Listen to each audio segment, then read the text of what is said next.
Mark, John, this is our last virtual podcast of the series. And John, thank you for turning up this week. Someone told me that this is the 11th episode that we've all been together. It's been 11 episodes where it's taken. I don't know where you've been, but you're back. A lot of water under the bridge, Will, isn't there? I've thought long and hard about whether to come back, but I'm back for the last. Mark, you just turn up just like a loyal poodle. You're just alongside me all along, which is why I love you and admire you. And look, this week we are joined by boxing royalty, Mr. Tony Bellew. Thank you so much for coming on Out of Your League. How are you, mate? Absolute pleasure, guys. Thanks for having me. I've heard some really strange innuendos here. I've heard David Seaman. I've heard long and hard. I've heard many things that I'm not. But yeah, some crazy innuendos going on here. But don't worry. Listen, it's not that kind of party yet, but I'm sure we can get there in the end. Oh, mate, we'll get there. It gets worse, trust me. But look, Tony, you're an expert podcaster, mate. You've got your own podcast on BBC Sounds. I want to start with that. Tony Bellew is angry, but you've had some brilliant guests on there, haven't you? Ricky Gervais, what was he like? Oh, mate, he was amazing. Someone who I've paid me hard-earned money to watch over the years. I was amazed he actually knew who I was. I'm not going to lie. When I messaged him through social media because the agents were not getting through to anywhere at all, I just thought I'll just try my arm. He follows me on social media. It's probably not him. He's got someone looking after it for him. Lo and behold, it was only him, wasn't it? And I thought, oh my word. And he said, yeah, when I finished after like 3, I'll do it. And we've done it, mate. And I was just listening to him in awe, if I'm being totally honest, mate. I'm just a normal lad from Liverpool, and I can't believe I'm speaking to the likes of him, who's tore the back out of absolute Hollywood superstars on the red carpet. On the red carpet, he's fantastic. He's great. So look, Tony, you don't claim to be a professor of rugby league, and this isn't us trying to test you. But when I say the words rugby league to you, from a boy who grew up in Liverpool, can we test him, Will? Please, we can test him. We can. Go on, you do the first question, John. Tony, this brings us on to the first part. It's a rugby league quiz. Okay. Right. Oh no. I'm fucking joking. We'll carry on. No, I'm just intrigued. When I say Tony, when I say rugby league to you, what's the first thing that comes into your mind? What do you think of when you think of that sport? Of rugby league. Okay, well, I'm not going to lie. I've been watching my son play rugby union solid. Now, I was trying to work out what's the pros and cons of both. When I think of rugby league, I think... I don't know if this is going to be good or bad. Jesus Christ. I think Tommy Makinson. It doesn't have to be good. Tommy Makinson, okay. Tommy will be happy with that. He'll be happy with that. I think he's the first name that comes to mind, to be fair. I think Tony Bellew would have made a fantastic rugby league player, Mark, don't you? Mate, I'm angry. I just love to smash everything, mate. When I fight, I'd want to kill the world. But in your boxing career, you must have had that anger, but then you've had to curtail it a little bit and just focus on your craft and maybe just pull back the anger a little bit, which is quite a skill in itself, isn't it? Do you know what, mate? When I was fighting, I was never angry when I fought, because if I ever got in the ring angry, I'd just get punched all over the place and I'd never be able to react or box to a plan. So I never got in the ring angry, to be fair, and no one ever really wound me up. My anger comes when it's just day-to-day stuff, when I'm in the car and I've got fellas telling me, get out, let's have it. Trying to find petrol. I've had a couple of arguments this week over that, or basically just my wife, because you can't win, can you? There, you just you're never winning against against the wife, and you can't win, so then you end up just punching a door or something like that, and that never goes down well because there's only one winner there, and it's the door. Yeah. Anger is where does that come from, Tony? From you? Because I mean, look, what we did say before, and I'll let everyone into the secret because Mark and John found it quite funny. I said, Tony, how you doing, mate? We've done a few fights together, ringside, 5 Live. We've probably been for a few drinks. Me, you, Costello, Buncey didn't remember me, which is more embarrassing for me than you. But look, I've asked you this question. No. It's not more. It's really embarrassing for you. really embarrassing. Because not only did you... No, you said to us before we came on, I know Tony Bellew. Me and Tony. Did I fuck? Yeah, we go way back. And then you were like, did I fuck? All right, but then when we came on air, you had to say every single instance you'd met him. Oh, so I met you on the 7th of August. Tony Wilkins, the wind-up merchant. Don't listen to a word he says.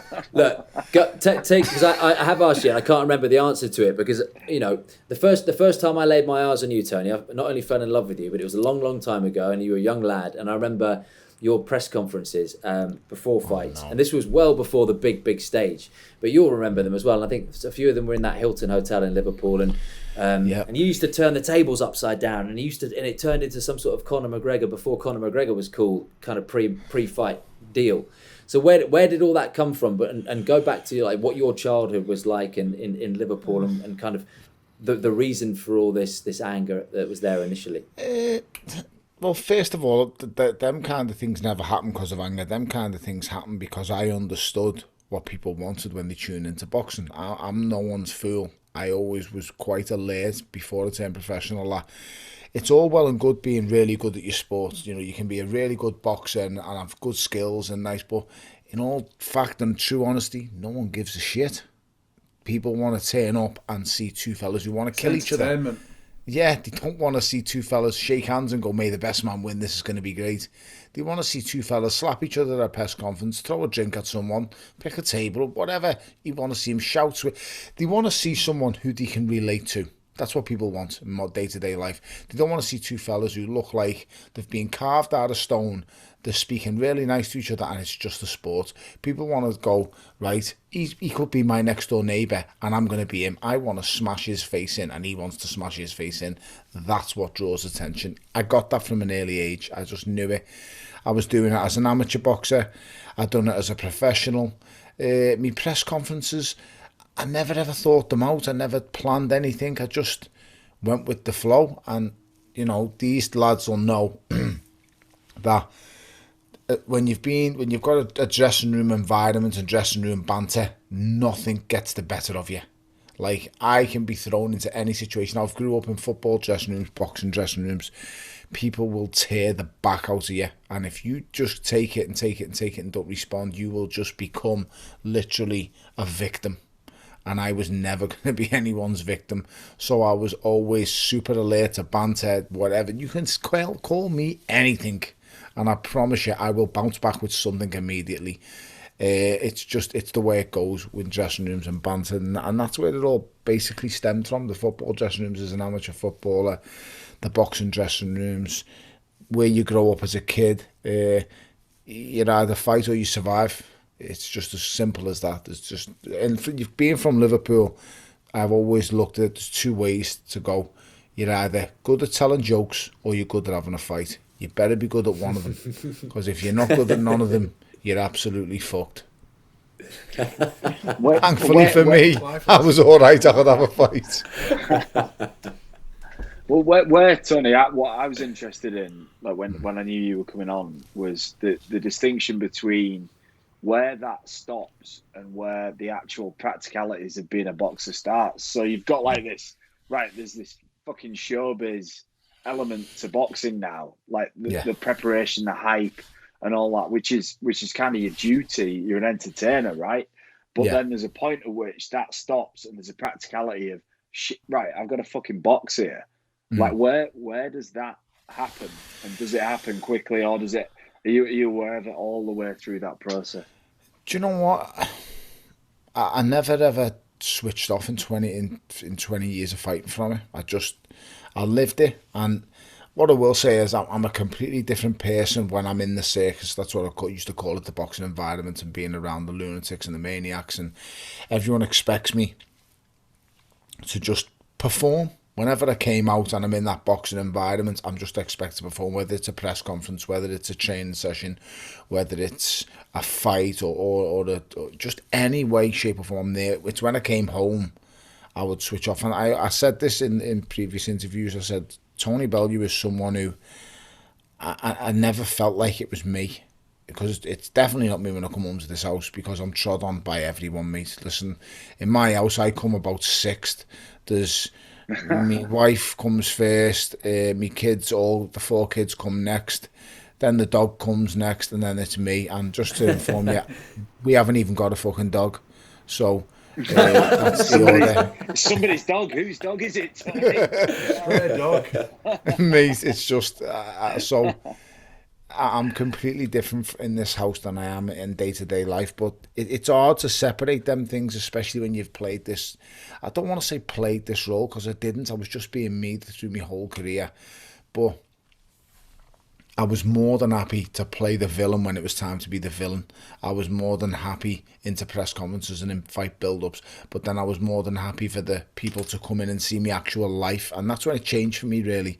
When I was playing the villain and when I was playing the bad guy and the mouthy scouser and the kid who's not very well educated, but he'll fight at anyone and he'll swear on live TV, call someone a fucking rat live on Sky Sports News, which didn't go down too well.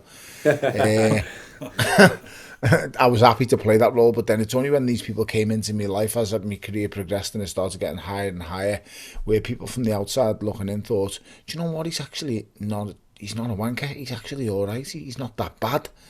And it takes time to build up, and then obviously, you know, you stop, and I wake up one Sunday morning and it's all over. I've been punching people in the face for 20 years, they've been punching me in the face for 20 years. I wake up on Sunday in November 2018 and I just don't do it no more. I'm no longer a boxer, and that's where you struggle to this. I don't want to say my life was just boxing for 20 years. It came first. Boxing came before me kids, it came before my wife, it came before anything. When I was training, when I was getting ready for fight, it was the most important thing in the world, which is kind of embarrassing and sad to say now, but it was just the way I was. I was so driven, I was just so determined. I had to become world champion. It was the only thing that meant anything to me. And as I say, it's only looking back now, I'm embarrassed and a little bit ashamed, really. But people always say to me, oh, Tony, you done it for your kids, you done it for your wife. Listen, mate, I didn't do it for my wife and kids. I done it for me. Because, see, when I was walking in that gym at 14, 15, 16, I had that dream before they were ever here. Before they were ever around. Why are you ashamed of that, Tony? I had this dream. Say that again, mate. Why are you ashamed of that? I'm interested. Because it's just, upon having kids, yes, I did change. My mentality changed an awful lot, but it still never put it before boxing. And nothing should ever come before your family, because it's only now that I've finished and I've come away from it that they should have always been the most important thing, but they weren't. And I would, there'd be times when I'd come home and I can resonate with that a little bit, though. I think when you play sport, you've got to do it for yourself, because if someone says to me, oh, you play for your family, but if my family didn't want me to play, then what's the point? You've got to have that inner drive to reach the heights you've got to get to.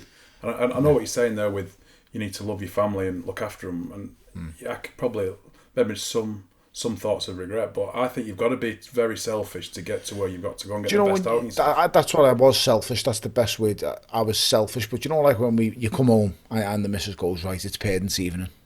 And I'm like, I don't care. I'm in training camp. You know, that's not my problem. It's not my issue.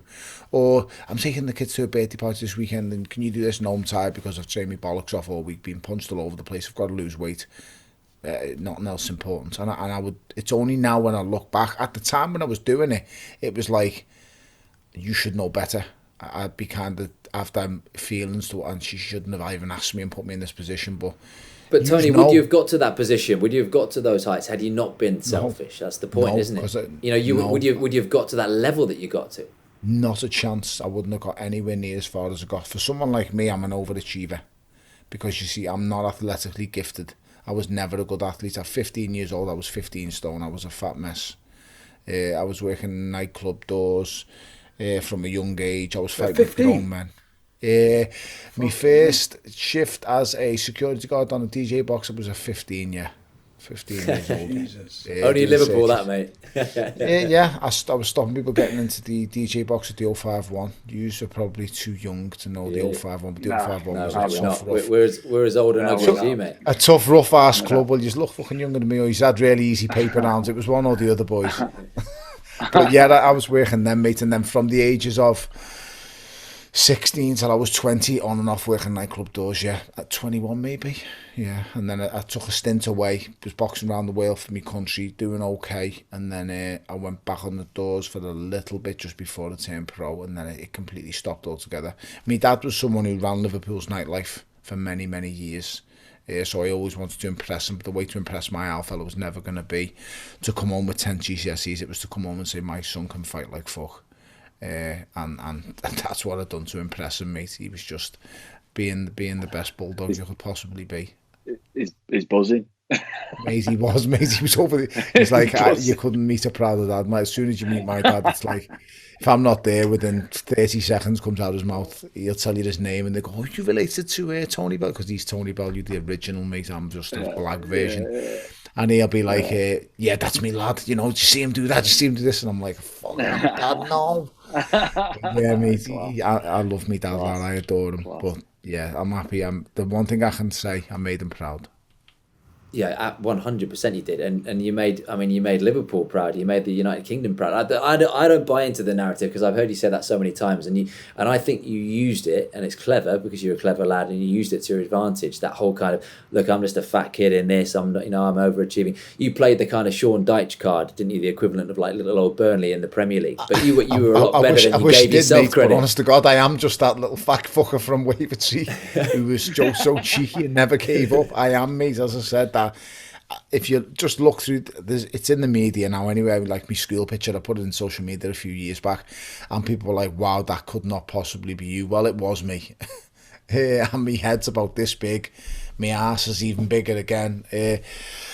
I was just so driven, and the reason that I achieved everything that I achieved is because as a kid, being expelled from school, no qualifications, nothing going for you, I just want to prove everyone wrong. That's all my life's been about, proving people wrong. People telling you you're going to amount to nothing, and that's it. Yeah, Tony, right. Okay, I'm going to take you back to that time, right? And you are athletic, right? You're a junior, successful athlete. You're from means. You've been successful. Yeah. Everything's going right. You've got your GCSEs, but you're still the same person. Would you have got it done? Would you have had the hunger if I'd have come out of school? I'm saying if you had all those things at your disposal, like you're saying all the things what you said, the reasons why you were hungry is I was overweight, maybe I wanted to prove something, I was from a working class background, I needed to scrap my way out of it. Well, let's take all those things out of it. Would you have got it done? And how do people who are from that background get it done? How do they get it done? I struggled with kids that come from privilege and doing it well. Well, in boxing, I only know of a handful over the years, and even they don't come from privilege well. I know one kid right now comes from privilege, and he's flying the flag really well. His name's Conor Ben. That kid comes from privilege. That kid has had the best upbringing in the most luxurious surroundings. But yeah, it's in him. With someone like me, if I'd have passed all the exams and I'd have been a really good athlete, I'd have 100% chose to play for Everton Football Club. I dreamed of playing for Everton Football Club as a football player. So that would have been my way, mate. It really would. But I literally, boxing was the only thing I was good at. And I've said this a couple of times, but I used to think I was thick growing up as a kid. I used to think I'm not the brightest because I wasn't good at school. Quite basically, school wasn't for me, and school's not for a lot of people. Just because you fail at school doesn't mean you're a failure, doesn't mean you're not going anywhere. That's a load of bollocks. But if it had have worked out for me, yes, it would have been a completely different story, but it didn't. And the reason it didn't is because when I look back now, I just didn't want to pay attention. When everything I'd done with boxing, I loved studying it. I loved watching the greats. I put every bit of spare time and effort that I possibly had into it when I was expelled from school. I remember my friend saying to me, he also got expelled from school, by the way, and he says to me many years later, he's now a professor in Leeds. He's a very high quality professor. Was expelled a couple of weeks before I was, just like me, but really good mates still. And he says to me, "You're not thick." And I said, "Well, how can you tell me I'm not thick?" He said, "Because I know you're not thick, because look at how much you know about boxing. Look at how you can explain it to people, just normal everyday people. Look how you break down fights on the TV and the length and the depth you go into it." And I said, "Yeah, that's because I know it's the only thing I know." He says, "It's not." He said, "You took the time to study it. You took the time and put it in and put the effort in with it. That's why you're so wise and knowledgeable and clever at it." And I sat back and thought to myself, I didn't really tell him this to his face because I thought that means he's right. But I went away and thought, this fucking asshole's got a point here. If I would have put the time in. Now, I'm trying to get them that ethos across to my kids now. So I've got my youngest boy playing for Everton, my other boy plays rugby for Ormskirk, my eldest boy plays football, and I'm trying to get across, if you want to improve, nothing else can make you improve unless you put the work in and put the time in. And me 8-year-old's just not having it. It's like, Dad, I'm not going to be good at kicking the ball. He's a brilliant goalkeeper, but I'm not going to be good at kicking the ball. I said, okay, I'll put it into a way where he can understand. See how good you are a fortnight right now. And he goes, yeah, Dad, I'm the best. I kill everyone. I'm finishing the top 3 every time. I just spank them all. I said, well, how good was you when you first played it, son? He said, I wasn't even getting in the top 50, Dad. I was terrible. They were shooting me. They were killing me all the time. I said, so why are you good now? He said, because I've just got dead good, Dad. I'm brilliant, aren't I? I said, no, lad. You've played it for how many fucking hours a day? You're exceptional at it because you've put the time in. So if you put the time into doing your football drills and your field work, you'll get even better at that. Do you think so, Dad? I said, well, it worked in Fortnite, mate. It can't not work in football, can it? Just put the hours in and you only get out what you put in. And that's the kind of thing you need to get across to the youth of today, mate. It really is. That's what I'm doing, mate. With this. There's a career to be had in Fortnite. I heard on the news the other day, or someone came second at the World Cup in Fortnite. Some British guy, he was 9 years old, came second. He didn't even win it. And he won nearly a million quid, 950 grand. Don't tell my kids that, mate. 950 grand. It was one of Tony's lads. It was Tony's lads. It was one of them. It is, mate. He's paying rent. I'm telling you now. I won't keep. Whether he's 9 or not. The lads will want me ready. You've got bills to pay. Forget about that goal kicks. Forget about kicking the ball. Stick to Fortnite. Tony, I think a lot of the people in the world who not just the world of boxing, but particularly people in the UK who don't want to like you end up liking you because you speak so passionately about everything, and you put it into a great couple of sentences at the beginning of this, because you're not an idiot, and people may have just seen people who have no idea about boxing may well have just seen you at those press conferences, trash talking before fights because you're selling tickets. You know exactly what you're doing, and they make a judgment on you. We've had loads of people talk about their mental health on this podcast, and I think even when I sort of first met you 10 years ago and 15 years ago, there was a stigma about talking about that. Even you who, you're not really ashamed of or shy of anything, you wouldn't necessarily have gone there in a conversation. When that final bell went in your career, what was life like for you, and how difficult was it to get over the fact that you were never going to have those big flashy lights and people shouting your name again? Do you know what? That's not the part that do you know what? I was going to tell a lie then. It is the part I miss because I just love fighting. I don't miss the day-to-day shit in the gym. I don't miss the killing myself on treadmills and diet and... No, so yeah, that's the part I do miss, the bright lights and just smashing someone's face in. So that's the hardest part to let go of, because that's what I've done for 20 years. That's what I've trained to build up to do, and that's the best part about it all. I'm not going to lie, mate, it's not easy. It's very, very hard, and I still like to kid myself now at least once a week that I can do it again. And I see fights, and because I'm still... Well, I went missing from that environment for a full 12 months. I didn't attend fights or didn't do much at all. The last 12 months I've been slowly but surely dragged back in, and now I'm a full-time analyst at The Zone. So when it first stopped, I don't know, the best way of saying it, just felt like a part of my life had died. And I had a plan. I always, my plan was to get to a certain financial position, which I've far exceeded, thankfully. Get to a position where I can create some stability and a head start for my kids. Thankfully, once again, I exceeded that. So, because I'd exceeded them 2 benchmarks that I just stated then, I'd achieved all my goals. I'd been a British Commonwealth European World Champion. I had no goals left to achieve. And it was just, I thought, well, what am I supposed to do?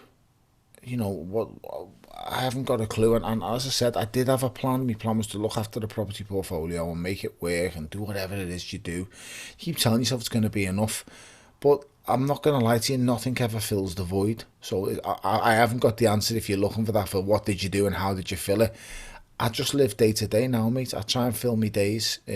Well, I don't try and fill my days. They're all fucking full, I'm not going to lie. This is why I'm on a podcast off 4 minutes on a Monday night. With 3 wankers you've never heard of before. So I just try and fill my hours, like, but I'm now inundated with so much that I'm just trying to get things done. And as I say, I wanna be a more productive part in my kids' lives. So tonight we've had something to eat together. You know, even though I've been up the wall busy all day, we sit down at the end of the day and we've spent time. And I know me, like, lockdown, I'm not gonna lie, it was the best thing that ever happened to me. This fucking COVID thing, because I just stayed at home with me kids for 18 months and it was fucking brilliant. Don't get me wrong, I haven't got a perfect household. No bastard has. Don't believe anything you see on social media. People's highlight reels are sprayed everywhere like everyone's life's great. It's not. It's a load of bollocks. Where you wake up some days and the room's got shitty nappies in, or the fucking kids are boxing, punching each other's faces off, or your missus just on your ass to do something that basically you just don't want to do. I live the same life as everyone else. But what I'll say is, them 18 months were brilliant. So we were in a routine. She done the homeschooling, because can I fuck do that? I done the cooking. I helped a little bit with the cleaning. But as I say, that time spent with them, I got to, my eldest lad's 16 now. I was getting to know him. I know my son. I know my children now. I know the things they love doing. I know what they like. I know the jokes they like. I know the films we have. Now, that just sounds like the basic day-to-day thing. They're the things that I didn't have when I was fighting, because I didn't show any interest. I just cared about fighting.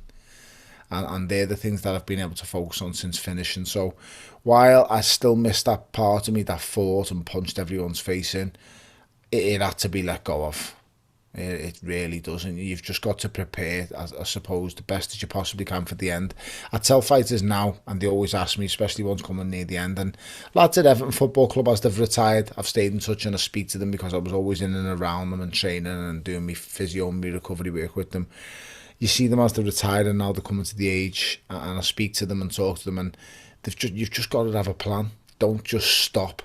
The worst thing you can do is just stop like I did. I always thought, I just thought, I can't wait to get fat.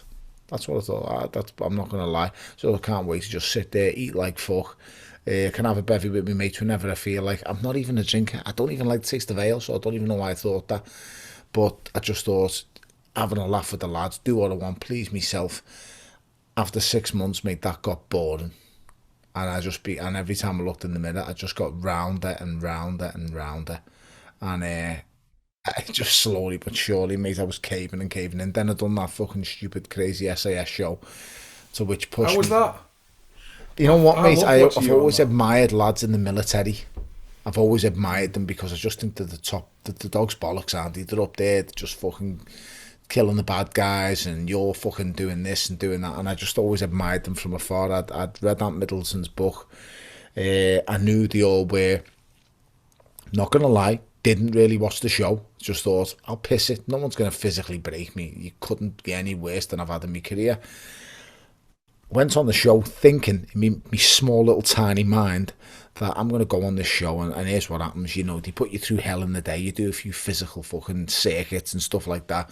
But then what happens is at 11 o'clock at night, they come in the room, they wake you up and go, right, come on guys, we go back to the hotel now. And then you sleep here and then you come back here at 6 in the morning. That first night I was there like a dummy. I was lying on this thing that they called a bed that was just a canvas with some metal sticks around it. And I was thinking... You're waiting for a tap on the shoulders. Yeah, I swear to God, I was thinking they're going to come in any minute. I mean, it's been a long day. We've been drilled to the ground in circuits, sprints uphill, covered in mud, stink of cat piss, and I thought...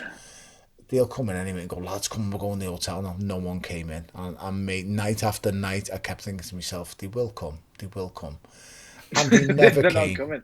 Tony, they're not coming. They're not coming. Mate, they never came. And they just fed me nothing for 9 days. I went from a 36 waist to a 33.5 waist in 9 days. It was just stupid, mate. But you know what? I was in a really bad place where it was mentally. So that touches on your mental health a little bit. I hadn't long lost my brother-in-law. And me life was in turmoil. My wife was fucking just a mess. And it was a really... It triggered that stuff, yeah? Yeah, just that's the worst thing I've ever had happen in my life. And that being there helped me figure out what I was supposed to do when I came home. And it let me see how shit my life was at that point, and how that I just imploded. If I didn't do that show, I'm not going to lie, I'd probably killed someone in the next 6 months, whether it would have been... Well, I was about to ask you, Tony, what would a fight with you and Ant Middleton look like? I mean, obviously you'd batter him in a sort of true boxing style, but I mean, I'm just intrigued as to what that fight would how it would play out. When he stood in my face, that's the closest it really got. He stood there and he made Nicky Sanderson, a girl, pick me up. But he soon realised how to get to me. He's very, very smart. He's a really, really smart guy. And we get on great now. We're friends. I speak to him on a regular basis. He's a lovely fucking fella. He's a diamond. Someone I call a friend, and I don't have many of them. And he just worked. He worked out very early on. He couldn't get to me by doing things to me. Anything he told me to do physically, I would do. And I would have a smile on my face when he asked me to do them. The more pain you put me through, the better it gets. Because you'll break before me, even just telling me to do it. Well, what broke me the worst was when he made the smallest girl put me on her shoulders and walk with me on her shoulders. And at the time I was 17 and a half stone. So I've never watched it back. I can never watch myself back on TV. So when he put her on my shoulders, he'd done it the first time in the yard. And I called him a coward. I said, "You fucking coward, absolute coward." He had me. I shouldn't have showed him. I showed him me colours. I nailed me fucking flag to the floor there. And the next time he done it was on the hill. And I said to him, "You fucking absolute coward, yeah, you." And that's what I said to him. And he said, "Are you going to do something?" And I walked right up to him. We were right here. And I thought, it's only going to take one here. I just put one on you, like you are out like a light. And it was. But Tony, is it not like just watching it recently? Because he's smaller than me. And do you know, the only reason, I swear on me kids, the only reason I never belted him was pure. I had so much respect for him, I did. But the biggest thing that I didn't hit him for that day was purely for the fact of, everyone expected me to, and once again it comes in, I want to prove everyone wrong. Because if I belt him on that show, everyone goes, "He's a fucking thug, Tony Bellew. You can't hold his mouth, you can't hold his tongue." What good telly. That'd have been great telly, though, wouldn't it? It would have been gold. Do you know what, like, could you imagine if he took it and belted me back though when I hit the floor? Fucking hell, because there's a good fucking chance he could have. Fucking get out of there. John Fashion you was on that one as well, wasn't he? Yeah, he was a bit of a fucking odd job. Yeah, he was an odd ball. Is it not like, I've just been watching it recently, and you see Ant Middleton sort of just calling Ulrika Johnson and Kerry Katoni, "You fucking stupid bitch, get up," and da da da. And then the next minute he's giving them a hug the next minute he's giving them a hug in the back and going, "I'll see you in Soho House on Friday. It's great." So is he not just one of the celebs and it's all for show? No, mate. Honest to God, he's not. I mean, he's the most legitimate, genuine man you could meet, and his game is fuck. He knew if I belted him, he was definitely belting me back. We were definitely having a roll around. It's not like all security was going to come in. He kept getting warned off the other lads, off Jason, Foxy, Billy. They all kept warning him and saying, "You've got to get." He only told me this later after the show. Everyone kept saying, "You've got to get rid of him because he's different than anyone else we've had on the show. If he loses his shit, he's a problem that not just one of us are going to be able to deal with. It's going to take a few of us, and some of us could get hurt." And I always understood that, but he didn't realise the amount of respect I had for all of them. So I would never have belted one of them. The only way I would have attacked one of them is if they attacked me first, and then that would have been it. I would have been like a fucking wild dog. But I just had so much respect for them, mate, and I still do. I love them all. They're absolutely brilliant. They got me through a shit part of my life at a shit time. It's a great show for peeling back your layers and revealing your true character, isn't it? Yeah, that's definitely. what I always think. People's true colours come out every single time because there's nowhere to hide, is there? So your true emotions come out even if you've been going through a tough ride, which you probably had been. I was, mate. I really was. And do you know what? As I say, because I've never watched it back, I don't know how they portrayed me on it. The only bit I've ever seen was through social media where I had to drop out of that helicopter and I'm looking at him, and as I'm dropping back, I'm just staring at Ant as if to say, "You prick, you've got me dropping out of a helicopter, you know, I'm scared of heights." And that's the only thing I've seen, but they're brilliant what they do. Them lads who have been that level of soldier at that height, they're not just soldiers who go out and kill people. The psychologists, the elite level soldiers, the professionals, the the marksman, everything wrapped into one. You don't get in the SAS because you're just good at shooting someone or you're just good at killing. They can adapt to so many different ways and people, and they were all fantastic, mate. They really were. I mean, Ollie Ollerton's story, if you want to read or listen to an audiobook or read a book, his story about how he went into Thailand and freed them kids from paedophile rings was just, oh, mate. I thought, what a man. I mean, I wouldn't mind being him for a day. He went in there and done things that in Thailand where these paedophile rings were going on, and he got like 10 kids out safe, and the American government got wind of what he'd done and said, we give you £2 million to stop these things going on, and a group of 6 men done more in one night than our £10 million has done for years and how many years. And it was just like, it just put things into perspective. It's in his book anyway, Ollie Ollerton's book. I think it's Battle Ready or something like that. But it was, yeah, mate, just certain things like that. It was amazing, but good experience. I know people keep asking me now, I don't watch them kind of shows. Like, I'd never seen it before, and I've never seen any of it after. I stayed really close with one person from that show, Leon Roll, locksmith from Rudimental. Me and him remain close. The girls were great and a couple of the lads were sound as well, but I had so much in common with him. We've grown up, we're from broken homes, similar backgrounds, environments, so we just got on. We're still really good mates to this day. We try and get together once a month, and we speak every week on the phone. So yeah, mate, some good did come of it. So I take it we're not going to see you on Strictly Come Dancing anytime soon. You fuck. I've been offered and said no. No, thanks. That show is just the fucking capital of the word divorce. Very, very, very true indeed. That's not in the plan. Do you want to grind closely with another woman on telly? From Russia with very long blonde legs? Absolutely not, my dear friend. Yeah. No.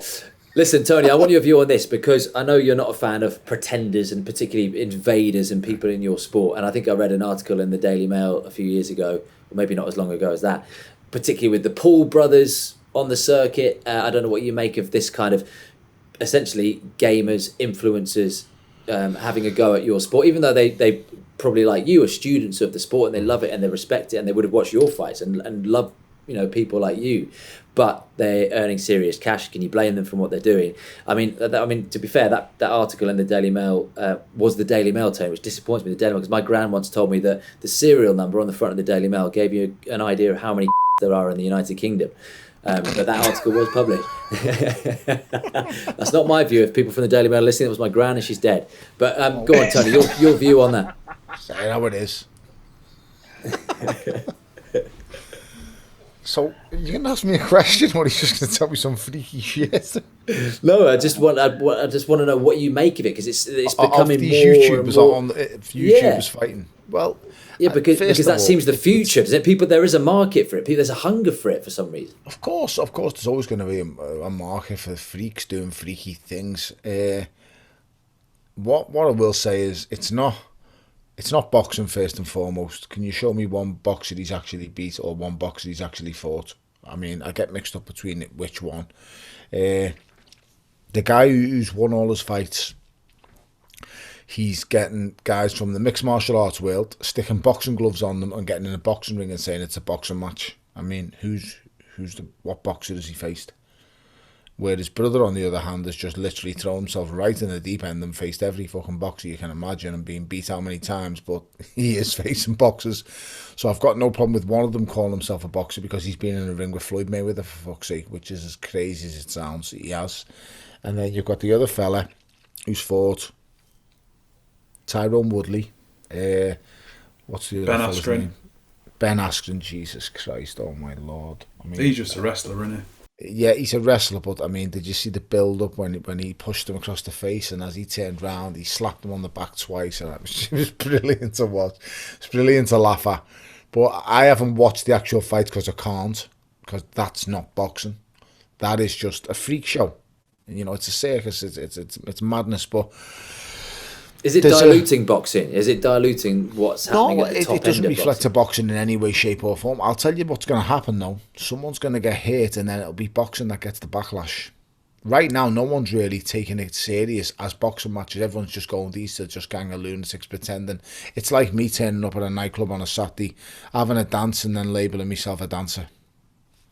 It's no different to what these guys are doing. If I go out Saturday night, have a boogie in the nightclub, you know, my professional dancer, I'm a bollocks. No, I'm still shite, and the nightclub's still shit too. So it's just, it is what it is. But what will happen is someone will get hurt in this environment. It is going to happen. And when it does, it will be boxing that suffers massively for it. Yeah. Well, I want to speak to you about a couple more bits of boxing.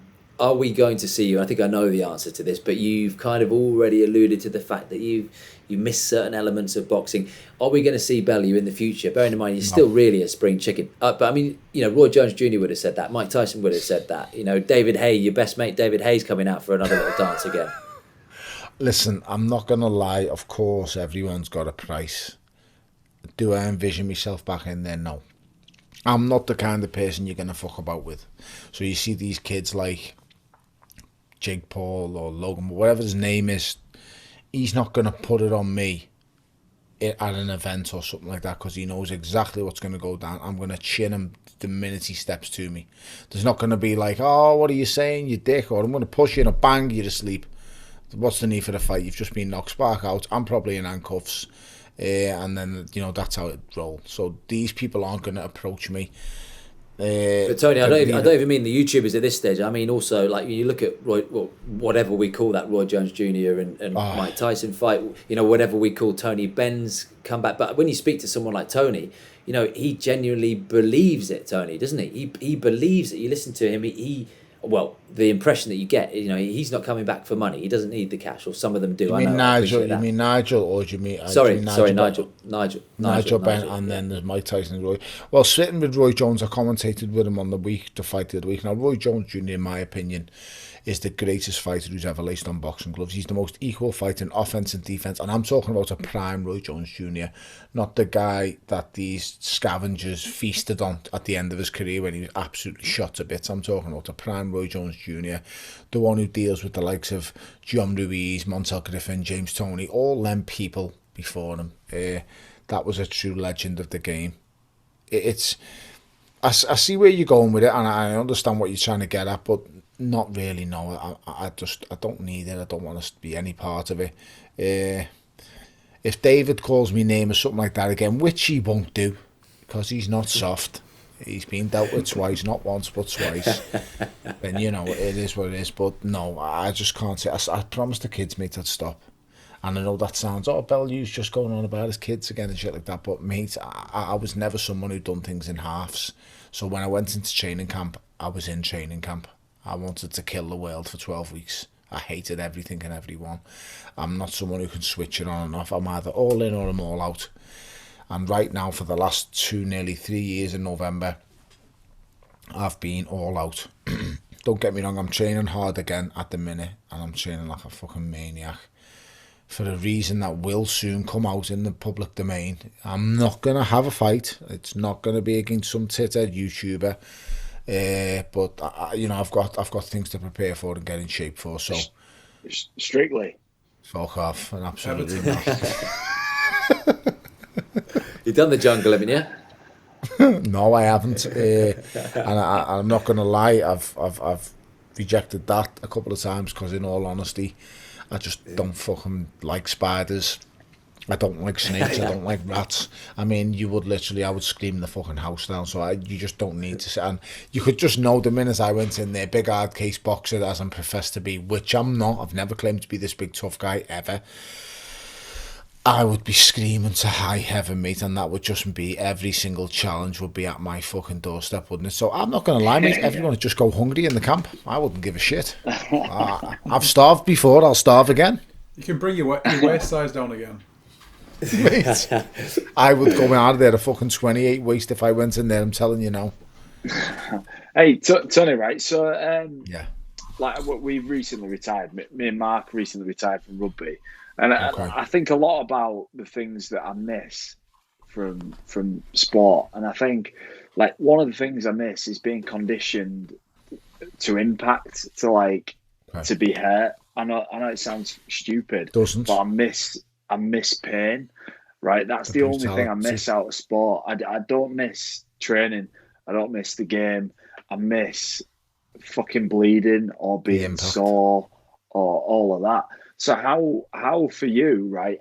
And we did a team sport where, it's like part of it, but it's not the main part of it. For someone like you, right, it is every part of what you did. How the fuck do you ever replace that? How do you replace the conditioning that you've got for that?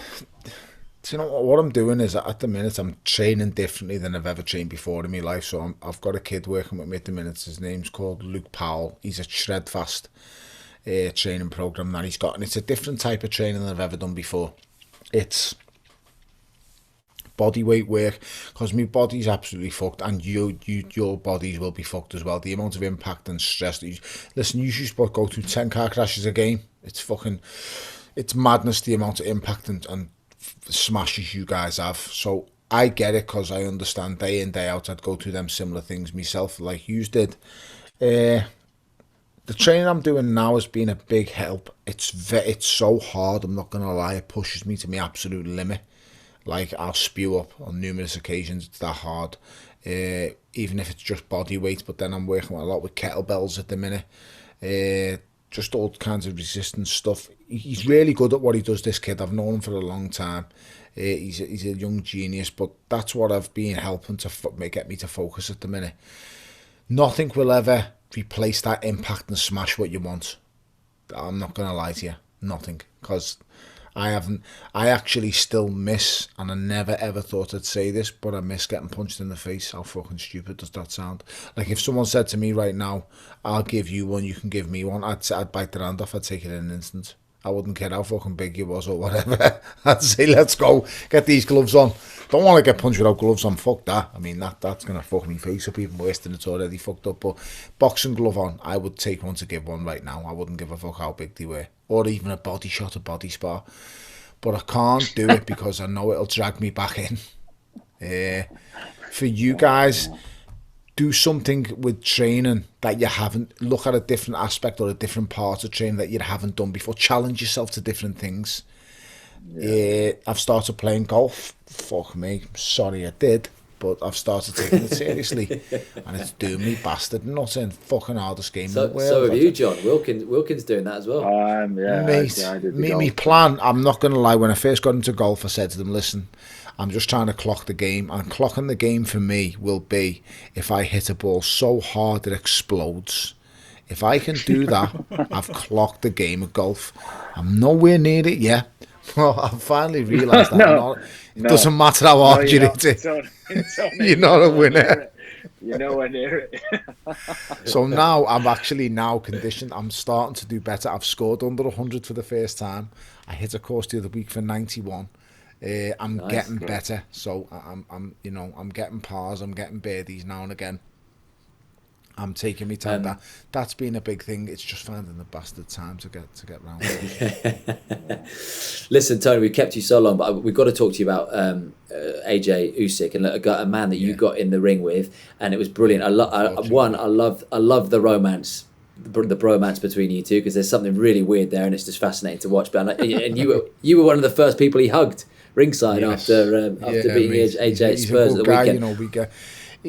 And all the people that have fought, and all the people that have boxed, and I've boxed world champions, European, all you name it, I've bought them, unified champions, heavyweight fucking champions of the world.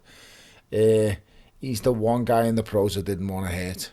Didn't stop me trying, but I just didn't want to. All the other fights, I wanted to kill them.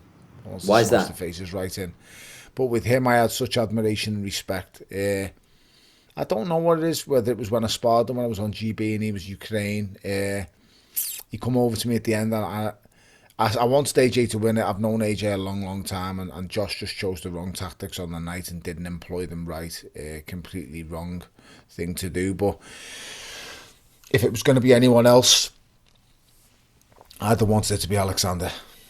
That's, the respect that I have for him. Even though he's beat me, he's phenomenal, mate. I'm happy for him. I really am. No one deserves it more than him. The boy's a fucking genius. an absolute genius. He's a fucking freak of nature. I just can't explain how good he is. I mean,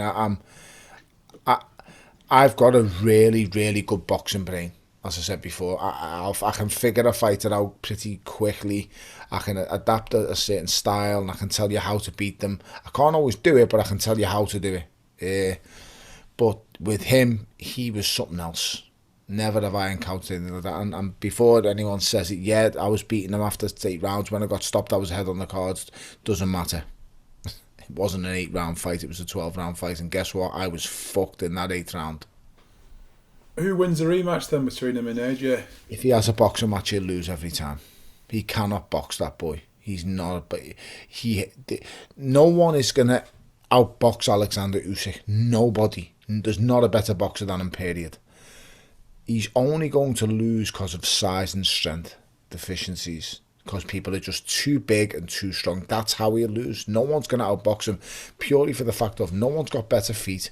No one's got better judgment of distance. And you know what? No one's a better punch picker. At the time that he picks the punches, he rattles them off. It's just brrr, brrr, and your head's going all over the place and you don't know what the fuck to do. Mate, I can't describe. I've faced so many good fighters in my life, sparring, training, fighting. He was a cut above everyone. And when I boxed him, yes, I'd done really well. And I've only ever watched it back twice. The second time was literally last month to do a playback for the zone. And I thought, fucking hell, I'd actually done well against them, didn't I? And then until I seen that 8th round and I was fucking laid down, mate. But it was going so well. But he's just brilliant at what he does. You can see him. I told AJ, I was in AJ's camp last Thursday to watch his last spar. And I said, you have to get on this kid and make him feel what a heavyweight is. If you try and box him, you are going to lose. And he didn't listen to you. He chose to box, mate. He chose to have a boxing match with him, and he has to just jump on him and just let the shots go. AJ's the only one in the world who's athletically good enough to jump on him and land. What Fury will do. Now, Fury will probably beat Alexander Usyk, but he will only beat him because he's just so fucking big. He's 6'9" and he's 20 stone. I mean, if he puts his arm out, you physically can't get near him. You can't touch him. He's that big. He's not a better boxer. He's not a better fighter. He's like Valuev on crack, yeah? He's just so big, yeah. He's like Valuev with the feet of a middleweight. He's huge. He's ginormous, and it's just he'll win because he's bigger, and that's all it's down to, mate. I'm sorry to say that, but that's the way it is with boxing, and this is what I don't like about it. And I told Alexander on Saturday, I said, honour your rematch and be a man of your word, of course. I said, but walk away. You've got your family and your kids there. Your life's intact. You're rich beyond your wildest dreams. Walk away. He says, my friend, I am only just beginning. I said, please, lad, fucking hell. That's scary. So I just said, just stop, because there's no more he can do.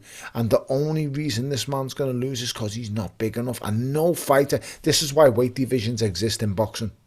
No fighter should ever lose purely because he's not big enough.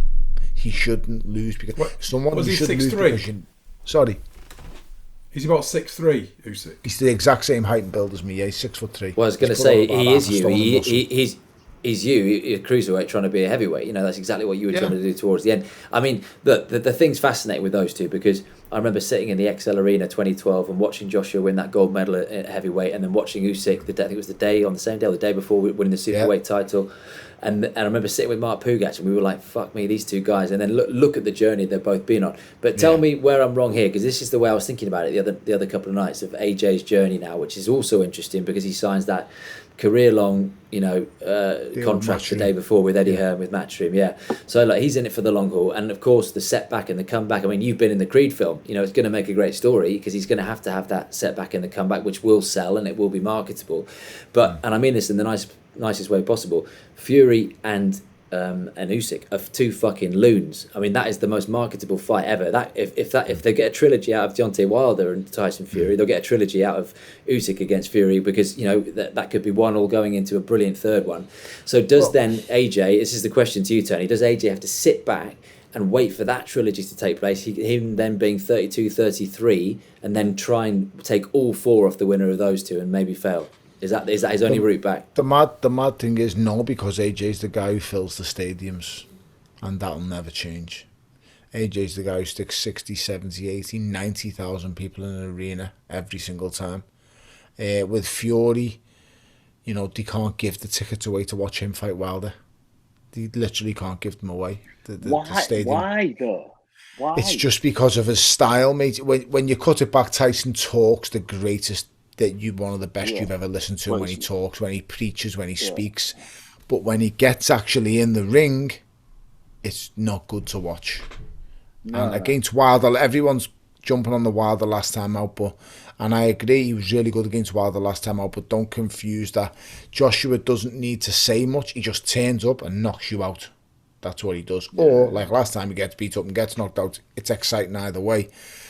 With Usyk, it's another big problem. The language barrier that he's now breaking down slowly but surely. He speaks far better English than he lets on. I wish I fucking knew that when I fought him. He kidded the bollocks off me again there. But that's a big blocking for him. Him and Fury, it's mad because Fury dressed up as Batman coming out against Vladimir Klitschko, and Usyk dressed up as the Joker coming out against AJ. So it's like Batman being Joker. You couldn't write it, could you? But it's a mega fight. But Anthony Joshua will still be in everyone's thoughts because he's such a commodity. He's such a big popular fella, mate. And as I say, no one's going to Wembley Stadium without AJ on board.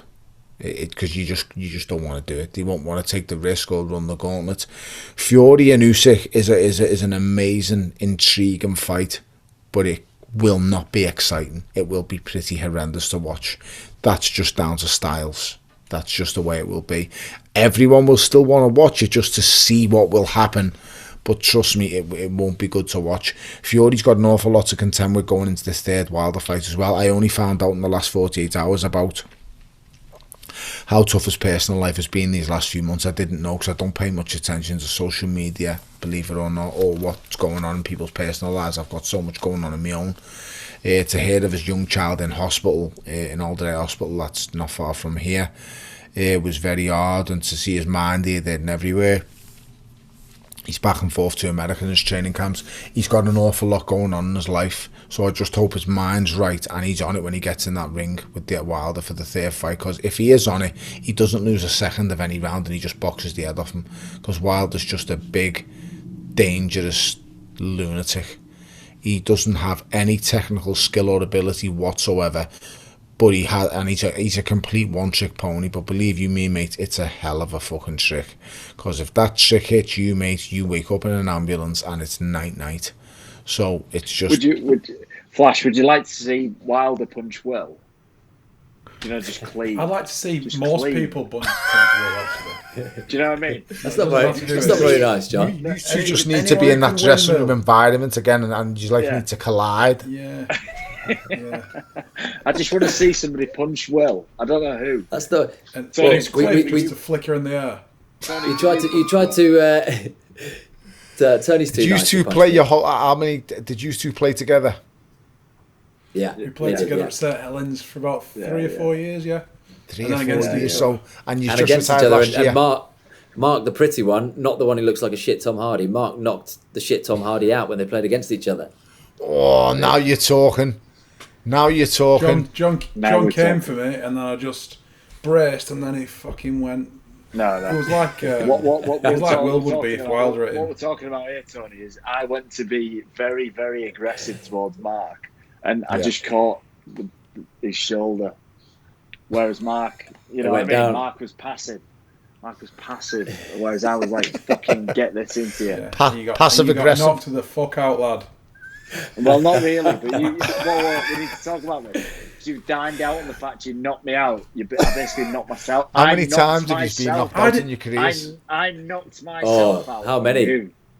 How many? Answer that one. How many? 10. How many times? 10.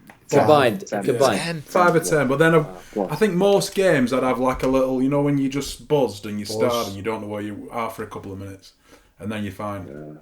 Did that happen much in training for you guys? I don't think I got that type of again. training. Yeah, nah, not me. Does that worry you, big ones, Tony?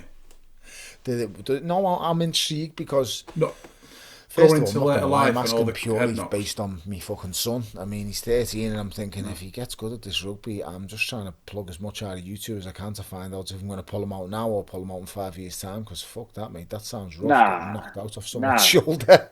But it's definitely, boxing's out the window for them. I wouldn't let them box. But you see, your sport is such an honourable sport. That's why I really like it. I don't know everything about it. And when I'm watching my son, I'm asking the coach for this happens, like this kid's kicking balls, legging it over, like a pass got given offside yesterday, and I was furious because the ref didn't give it and it was clearly offside, and I was dying to go, hey wanker, you know what you're playing at, but he was a ref for their side. And like when I said hey, the parents just looked at me and I just thought, oh, okie dokie, I couldn't even say hey, but I was going to call him a few words, and I didn't do that. I just stopped at W. I went, hey, and just as soon as I felt that, I thought, okay, this isn't like the match. So I didn't do it. Not like Goodison. I didn't. I said to myself, but it's just such an honourable sport to say. I have so much respect for referees. I'm not sure how it goes with fans and whatever have you, but what I will say, I'm going on Friday. I'm going to St Helens on Friday to watch the game. So, nice. Yeah, it is this Friday, isn't it, boys? Yeah. Playing, it's this Friday, the semi-finals? Okay. Yeah, semi-finals, yeah. Yep, so I'm going this Friday. Well, I was about to say to you, Tony, can we not get you down? You coming to the grand final? Coming to grand final Old Trafford on the 9th of October? It's the 9th of October. Against Smith, innit? I can't, mate, because I'm working the boxing. Smith is fighting Fowler that night, and I'm working for the zone. But I'm there this Friday. If it's a Friday night, so it's Saturday the 9th of October? Saturday, Old Trafford, yeah. That's a sickener. No, mate, I can't be there. But I'll be there for the semi-final. I'm going to watch Tommy. As I say, my boy thinks he's amazing. Well, I think he's amazing. I think all you boys, to do the levels you do at and how he's having... If you have a fight, do you get sent off in rugby straight away? Or does the referee half you do now. Right, let it go? You do now. You do now. A few years ago, you didn't. Yeah. It's kind of like hockey a bit. If you get on YouTube, Tony, if you watch the 2004 Good Friday Wigan Saints derby, and that's what it used to be like. So you used to be able to 2004 Wigan Saints derby, and if you get right to the start. If you get right to the start of it and you see a really skinny fucking weedy kid getting battered, that's me. Yeah. Right in the middle of it. So at what point did it change and why has it changed then? I mean, obviously safety, you're going to say to me. Sports, it's sanitised, isn't it? We're obsessed with sanitising sport. A bit like what you were saying there, Tony, about your son. You know, you're conscious about the welfare of your son. Well, I think... that ripples through, doesn't it? Where there's that consciousness of welfare to like senior athletes is there, but like I knew the risks when I started. Like I'm not a medical professional, but I'm aware of the risks of playing contact sport, and even when I knew how bad it could be, like multiple surgeries or whatever, I still did it because I fucking loved it. So, don't get me wrong, when my son goes on that pitch, I want him to kill everything and smash, like I tell him, smash. I say to him, the harder you smash someone, the less they're going to want to come near you. So I'm when he's on it, it's just, I worry. So your lad is knocking everyone out then? He's the problem. He's I mean... you know what I mean? He's 13 years old, and I know... Retire, lad. when I see...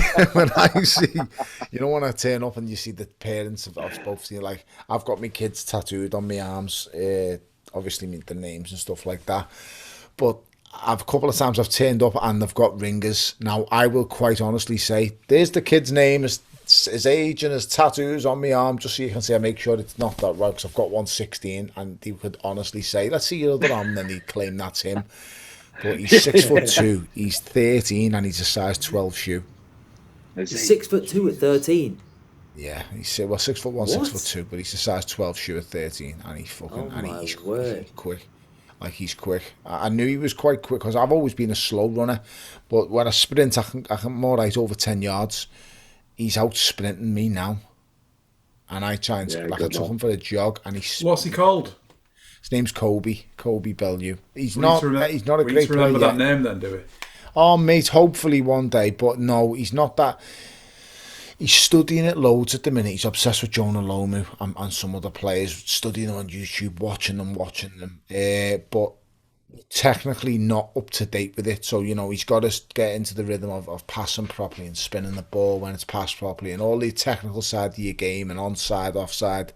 He wants to just step over and rip but when the kids are on the floor, he'll literally step over and take the ball off them.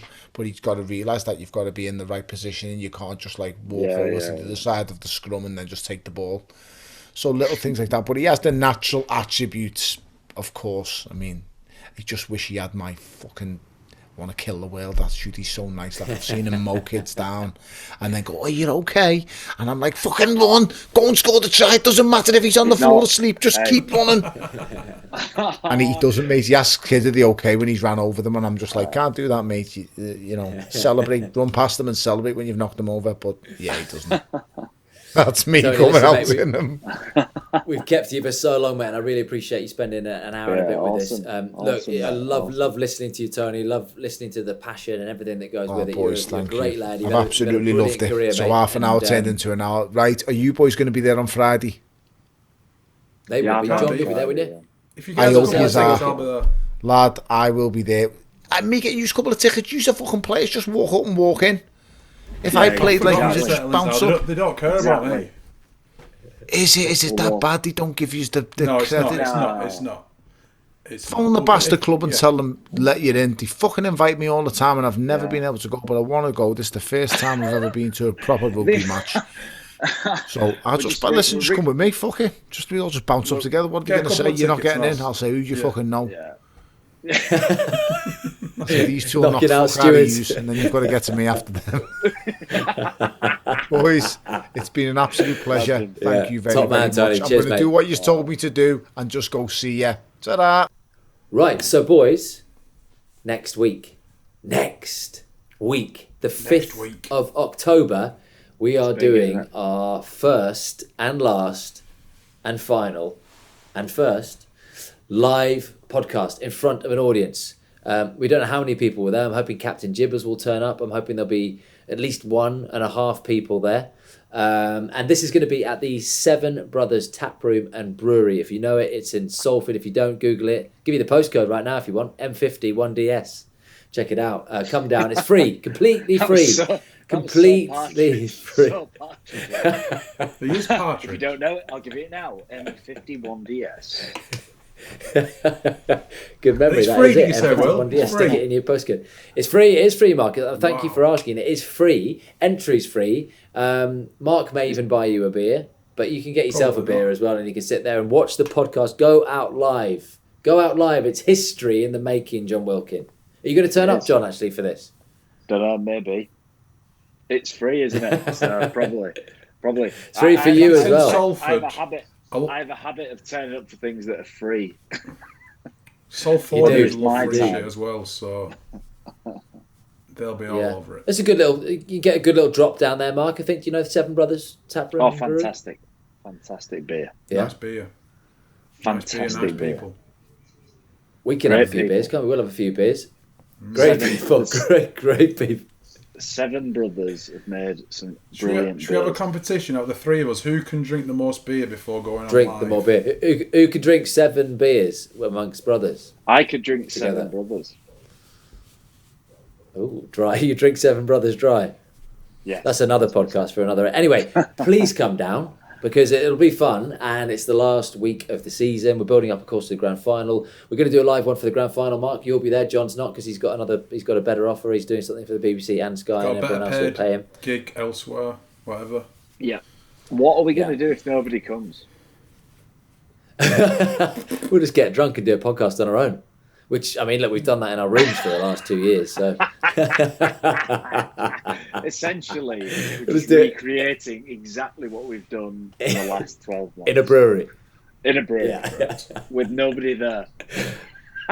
Yeah, lovely. Don't be negative. They'll be there. Jibbers, if you don't turn up, you're dead to me forever. But look, there's plenty of people.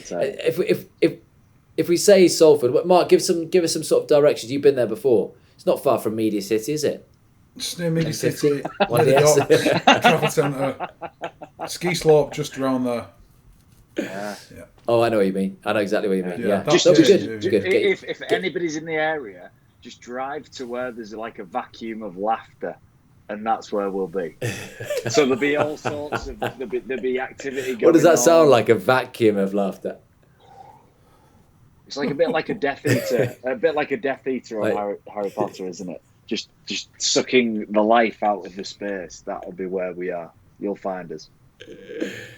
Anyway, I'm looking forward to it, Mark. I know you'll be there. You're my band brother, John. I wouldn't if I had one last bet on this planet, I wouldn't say you're definitely going to be there, but I hope you will be, and I hope you lot come and have a beer with us. It'll be good fun. See you down there, 5th of October, Tuesday, week of the grand final.